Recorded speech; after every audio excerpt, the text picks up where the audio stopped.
everybody. We've got the Michael Price family, UCLA women's head basketball coach Corey Close, joined by juniors Lauren Betts and Kiki Rice. Of note, Lauren Betts broke the single-season blocks record for UCLA with 67 so far in the year. Coach, when you're ready for an opening statement. Well, obviously, huge accomplishment by Lauren. I mean, to break Mo Billings' record is a tremendous compliment, and obviously has made a huge difference in how we can defend and things that we can do. I actually love the way that she was able to switch out on guards and be able to keep him in front as well. So just huge props for how she defends on that way. And it's a weird, it's sort of a weird dichotomy I'm feeling right now. On the one hand, really proud that they found a way, and this time of year it's about finding a way to get 2 top 25 wins and to grind it out and to have missing pieces and find ways to adjust and do things that lead to winning. And we did enough of those things to lead to winning. On the other hand, we are not playing with the kind of fervor, passion, focus, aggression that I've seen from our team, and we got to figure that out really fast. And so, Coach Wooden used to say, nothing great is ever achieved without enthusiasm, and I think there's more enthusiasm in us. And so I trust their hearts, I trust their work ethic, so we got to figure out what's getting in the way of that, and that will be imperative before we go to Iowa and play in front of a sold-out crowd. Hey, Coach, I saw your Instagram post this morning, and obviously this game was bigger than just a regular game. So can you talk about what this game meant to you? Yeah. I got a question for Lauren as well. Coach Shauna said she basically don't want to see you again. Can you talk about your ability to cause problems for some of the teams and break the records tonight as well? You go first, Ellen. Okay. I think defensively that's something that I take a lot of pride in, and obviously today I had to switch on guards a couple times and I've never played against them, so I guess they just kept going up and I was just scared every single time, so might not go like that the next time we play them, but I think the coaches have a lot of faith in me, and they put me in those situations that I have to switch out on guards, so credit to them, but defense is just something that I've always taken pride in. So. I have been really emotional all day.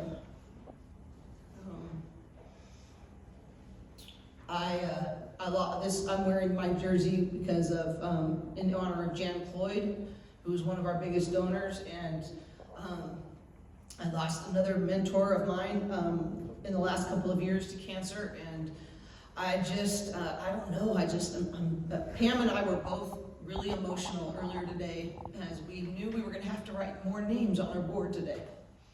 And that's why this night's really important, is that over $8 million has been raised for women's cancer research, and we need more.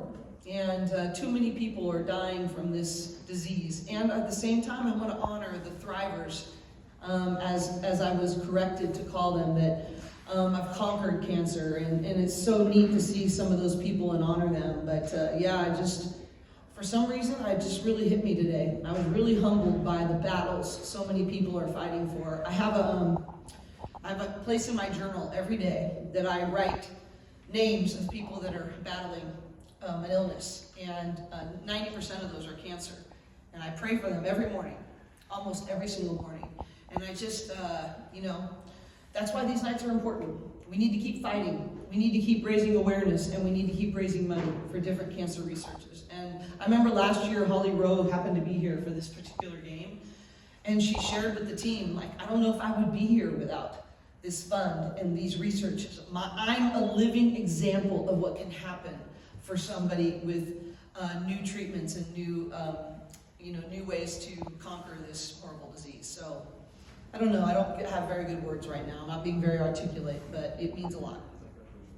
Lauren, this question's for you. One of your most underrated aspects as a player is moving without the ball. Can you explain how that makes you so dynamic as a player?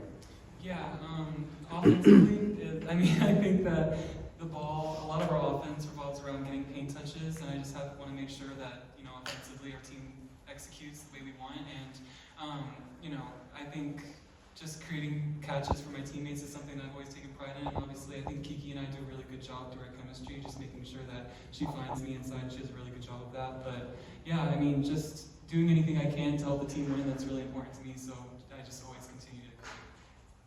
Hi, Coach.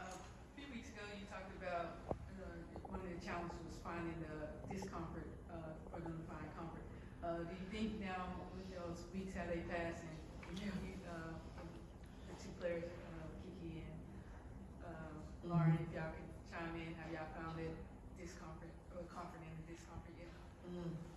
I think bottom line is if we haven't found discomfort after getting punched in the gut down across town, then we've got bigger problems, right? And we did. We got punched in the gut, and we didn't respond and have the kind of toughness and next play speed that I have seen from this team.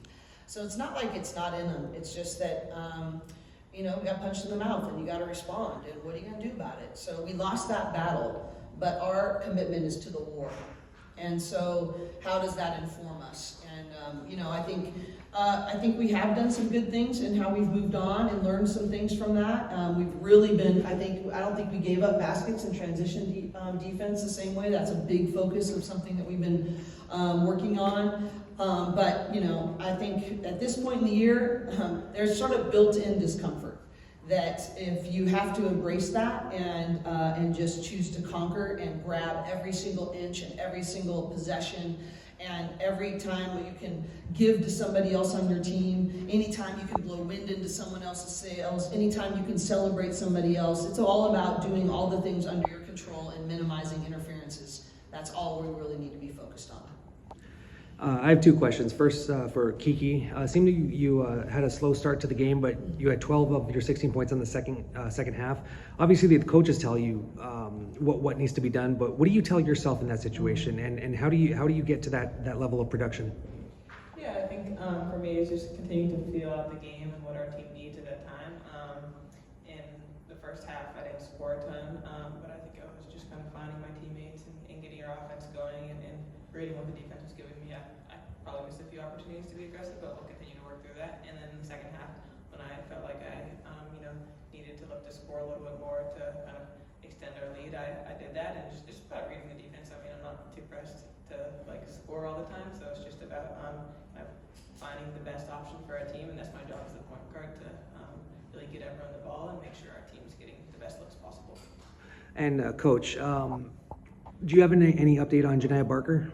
Not yet. I didn't think it was. I did talk at halftime coming out to our dock, and didn't think it was something serious. But they were going to try to see if she could run up and down and go at halftime, and obviously wasn't able to do so. But I haven't gotten any update further from that. Coach, based on the offensive performance tonight, how would you say it's different from the movement and the style you would normally like to see from the team? Well, I think that the hard part is that I didn't think we had great movement at all, but at the same time, part of that was because we weren't getting defensive stops and rebounds. Every time we got a defensive stop and rebound, we were able to play for the pace and the style that we want to play. So, I just think it's every part of the game. It's how we rebounded. It's the amount of passion plays we got. It was everything. We just were a step late on everything. And so, there's some technical sides I could talk about, but honestly, it pales in comparison to us just playing with the pace and passion that we're used to playing with. And we'll get back to that. Just to follow up on JB really quickly, was it concussion protocol that No. she got in the head? No, she's So why fine. did she leave the game then? I think it was a lower leg situation. So I don't think it had anything to do with the head. And then Kiki and Lauren, Illinois had only 8 players suit up for the game, and they almost out-rebounded you guys tonight. So is that just a matter of trying to tap into that aggression, or what can you do to prevent stuff like that from happening in the future? Just urgency. Yeah, I think it was just urgency, a lack of urgency. I mean, I just think too many times we just rely on our length, and then we just don't box out. And I think the players, they were just really scrappy on Illinois, and they went for it, and they were really aggressive, and we just have to respond and box out consistently. So yeah, we have to do better. So.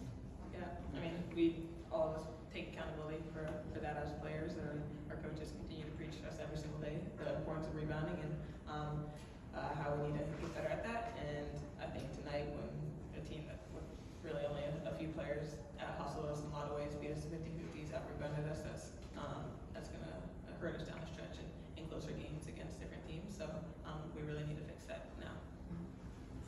For Lauren and Kiki, when your coaches up here, saying you guys are missing aggression and missing, passion, what are the conversations as the leaders of the team that you have with the other players to kind of regroup and regather to meet those standards? Yeah, I think that's something that Lauren and I will talk about, and just kind of figure out how we can continue to increase that urgency and get everyone and ourselves playing with more passion, more aggression, and finding that spark again. But that's something that we'll talk about and kind of relate to the team. I had another quick question. Kendall Dudley didn't produce a lot of points, but she made some key plays, and she also seemed to be one of the team's biggest cheerleader out there. What do you see from her progressing in this first year, and especially towards the end of the season? Well, she's been huge. When Janiyah wasn't playing, we knew that she could give us a defensive spark, and we just moved and we played small and moved Gabs to the 4 and allowed her to. We need to get her in the game. She just changes the pace. She brings a spark. And so she got in a little bit of foul trouble in terms of, had a couple of times where, she just at the last minute fouled her player, and that was a big emphasis for us, but she just makes winning plays. And, for someone, they're not guarding her as much at the 3-point line, but her ability to cut off of Lauren's double team has been a really huge asset for us. And then she's a great screener. So we used her in a situation, we put Kiki and Lauren in ball screen, and then we hammer screened or flare screened with her, and you had to guard that, and her player wasn't there to hedge, and we got a 3 in the corner that way. So she just does a lot of things that lead to winning. And, whether that's moving without the ball, being a great screener, being a lock-up defender, passion plays, and her plus minus today reflects that. She had the highest plus minus on the team. So, really proud of Kendall. And she's the consummate learner. She's always asking questions. She was in watching film with Coach Tony yesterday, and really proud of how she's just found ways to help our team win possessions. Just a quick question, Kiki. You guys talked about a lot about the things that you guys are not doing, things you guys got to get better at. What does that say about your team that y'all still pretty dominant and still winning games, but you guys still got to reach your best selves? Yeah, I think it speaks to the talent and how hard we do work in a lot of areas. Just because we're not perfect right now doesn't mean that we haven't been able to be successful. But again, our ranking right now, our record right now, that's not what we set out at the beginning of the season to achieve. So we, all 3 goals that we have are still in front of us, and Coach Shannon talked about that in the locker room. We still need to continue to work every day to achieve that and close that gap between where we are right now and where we want to be. But I think it does speak to the depth and the talent and just the amount of great players that we have on this team. This is for whoever wants to take it, but you guys held their leading scorer, number 44, Kendall Bostic, to 8 points. What do you attribute that success to? Lauren Betts. It's happened all year long. You can't. The only time she scored is when Lauren was helping on the ball screen, and we were in shadow, and they were able to run the pick and pop. She got 2 threes off of that.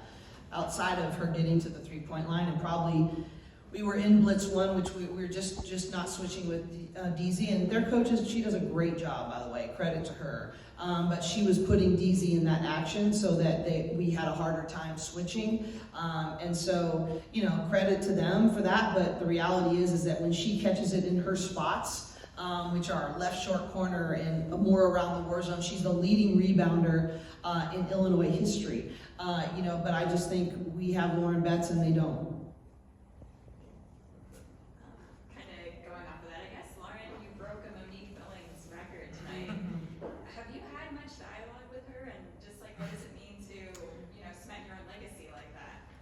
No, sadly, to be honest, it's kind of embarrassing. No, I have not spoken to her as much as I want to, but obviously she's a great player and she's left such a great legacy in this program, and I'm just super honored to have, a record like that. Yeah, she's amazing, so there's not much I can say on that, but I'm just really honored and really grateful, so. And we really appreciate you guys being here, and we've got, obviously we have 1 more regular season home game, and plus hopefully 2 rounds in the NCAA tournament. But we just, all that's been happening with our team, telling their stories, helping us build our attendance, the enthusiasm that surrounds, as they get to know our players better, the enthusiasm that surrounds this building. And so I just want to say thank you for you guys for showing up, covering our team, and helping us grow the game. Really appreciate it. Thank you.